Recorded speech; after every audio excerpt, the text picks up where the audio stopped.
लड़की ने class reunion में अपने क्रश से अपने प्यार का इजहार किया, लेकिन लड़के ने उसे परेशान न करने को कहा। यह देखकर बाकी छात्र उस पर हंसने लगे और उसे ओवर कॉन्फिडेंट कहकर मजाक उड़ाने लगे। दिल टूटने के बाद लड़की ने अपने दर्द को भूलने के लिए शराब पी ली। घर लौटते समय उसकी मुलाकात एक ऐसे आदमी से हुई जो खुद भी नशे में था। फिर दोनों ने साथ में एक खूबसूरत रात बिताई। लड़की को लगा कि अब वे कभी दोबारा नहीं मिलेंगे, लेकिन उस आदमी ने अपने लोगों को उसे ढूंढने के लिए भेज दिया। उसने लड़की से पूछा कि क्या वह उससे शादी करना चाहती है। लड़की पूरी तरह हैरान हो गई और मना करने ही वाली थी कि आदमी ने कहा, अगर तुम मुझसे शादी करोगी तो मैं तुम्हें तुम्हारी हर चाहत पूरी करके दूंगा। उसे टालने के लिए लड़की ने जानबूझकर $10 मिलियन मांग लिए, लेकिन हैरानी की बात यह थी कि आदमी तुरंत मान गया। इसके बाद वह उसे अपने घर ले गया। जब लड़की ने उसका आलीशान महल देखा तो वह दंग रह गई। उसे अंदाजा ही नहीं था कि वह आदमी इतना अमीर है। आदमी ने घर की चाबियां उसे सौंपते हुए कहा कि अब वह इस घर की मालकिन है।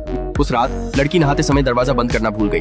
आदमी बिना जाने अंदर आ गया। कपड़े पहनने के बाद लड़की ने उस पर जानबूझकर ऐसा करने का आरोप लगाया, लेकिन आदमी को वह बेहद प्यारी लगी, इसलिए उसने उसे दीवार के पास खींचकर किस किया और कहा, हम पहले से शादीशुदा हैं। अगर मैंने तुम्हें नहाते हुए देख भी लिया तो ये पति पत्नी के बीच की छोटी सी बात है। लड़की गुस्से में वहाँ से चली गई। एक दिन अपनी बीमार माँ की वजह से वह स्कूल देर से पहुंची, लेकिन उसकी एक क्लासमेट ने उसके बारे में बुरा भला कहा और उसकी माँ के बारे में भी गलत बातें की। लड़की सहन नहीं कर पाई और सबके सामने उसे थप्पड़ मार दिया। इसके बाद उसे टीचर के ऑफिस में ले जाया गया। जैसे ही आदमी को यह बात पता चली, वह तुरंत स्कूल पहुंच गया। जब उसने देखा कि लड़की सजा के तौर पर खड़े खड़े गिरने वाली है, तो उसने टीचर को चेतावनी दी, बिना सच जाने आप एक छात्रा को सजा दे रहे हैं। मेरे हिसाब से आप टीचर कहलाने के लायक नहीं है। लेकिन टीचर अपनी बात पर अड़ी रही। आदमी को यकीन था कि लड़की वैसी नहीं है जैसा टीचर बता रही थी, इसलिए उसने प्रिंसिपल को बुलाकर मामला निष्पक्ष तरीके से सुलझाने को कहा। उसने यह भी कहा कि अगर आगे कभी लड़की के साथ अन्याय हुआ तो वह स्कूल में अपना निवेश बंद कर देगा। यह सुनते ही प्रिंसिपल ने तुरंत टीचर को सस्पेंड कर दिया। घर लौटने के बाद आदमी ने लड़की से पूछा कि वह उसका धन्यवाद कैसे करेगी। लड़की ने तुरंत सोफे पर लेटकर कहा कि वह उसे एक किस देकर धन्यवाद देगी। उसकी यह मासूम हरकत देखकर आदमी हंस पड़ा।